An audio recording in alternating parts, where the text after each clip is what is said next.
इस मामले में गुरुग्राम पुलिस के पास एक इन्फॉर्मेशन थी कि दिल्ली के हत्याकांड में दो वांछित आरोपी हैं जो गुरुग्राम में किसी घटना को अंजाम देने की फिराक में है। तो इसमें दिल्ली पुलिस की टीम के साथ में गुरुग्राम पुलिस लगातार कोऑर्डिनेट कर रही थी। तो गुरुग्राम पुलिस की क्राइम ब्रांच सेक्टर 40 और दिल्ली पुलिस की टीम के द्वारा एक ज्वाइंट ऑपरेशन इस मामले में किया गया था। ये दोनों एक्यूज एक बाइक से उस एरिया में देखे गए थे। तो इनको जब नाके पर रुकवाने की कोशिश की गई तो इनके द्वारा भागने की कोशिश की गई और पुलिस पार्टी के ऊपर फायर किया गया। पुलिस टीम के द्वारा इनको सरेंडर करने के लिए वार्निंग दी गई, तो वार्निंग फायर भी पुलिस के द्वारा किए गए थे। ये लोग नहीं रुके और इनके द्वारा लगातार फायरिंग है वो पुलिस के ऊपर की जाती रही। पुलिस के द्वारा इस मामले में जवाबी कार्रवाई की गई और जवाबी कार्रवाई के दौरान फायरिंग के दौरान दोनों ही एक्यूज को एक एक गोली इनके पैरों में लगी है। दोनों को घायल अवस्था में सरकारी हॉस्पिटल में पुलिस के द्वारा एडमिट कराया गया। इस पूरे घटनाक्रम में दिल्ली पुलिस के एक सब इंस्पेक्टर की बाजू में गोली लगी है जिससे कि वो घायल हो गए थे, तो उनको भी पुलिस के द्वारा हॉस्पिटलाइज कराया गया था।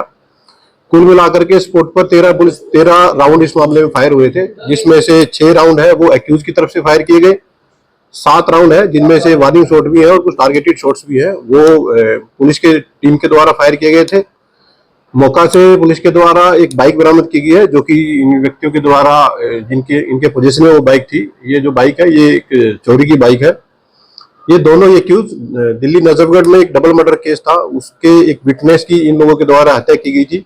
उसमें ये दोनों एक्यूज वांछित थे। दोनों ही आरोपी 50-50 हजार के नामी थे। पुलिस के द्वारा सभी घायलों को हॉस्पिटलाइज कराया गया है। फर्दर केस की इन्वेस्टिगेशन मामले में गुरुग्राम पुलिस के द्वारा की जा रही है। क्या नाम है, क्या पहचान? एक्यूज जो अरेस्ट किए गए हैं इनमें पहला जो एक्यूज है उसकी पहचान मोहित जाखड़ के रूप में हुई है, जो कि 29 वर्षीय व्यक्ति है और ये दिल्ली का स्थायी रूप से रहने वाला है। दूसरा जो एक्यूज है ये 21 वर्षीय जतिन है और ये भी दिल्ली के एक एरिया का रहने वाला है। किस गैंग से ताल्लुक है? देखिए, पहले भी गुरुग्राम पुलिस का आप लोगों से निवेदन रहा है और एक निवेदन फिर से करेंगे कि किसी भी गैंग का नाम और किसी भी अपराधी की आपराधिक गतिविधियों को प्रमोट नहीं किया जाए।